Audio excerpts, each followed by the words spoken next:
Eto, tara, samahan niyo ako. Pipupuntahan tayo sa may Caloocan para kumain. Tara!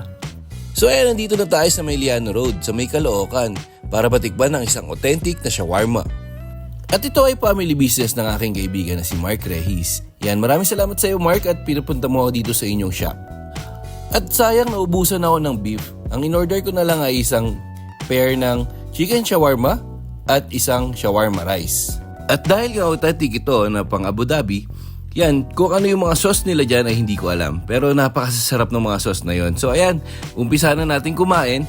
At tara, magtikiman time na! At perfect tong i-partner sa isang mango graham. Napakasarap. At syempre, titikman na rin natin ang kanilang shawarma rice. So ayan, natikman na natin parehas. Sobrang sarap, sobrang solid. Maraming salamat sa iyo Mark Reyes at pinatikim mo sa akin itong authentic shawarma sa inyo. Paalam!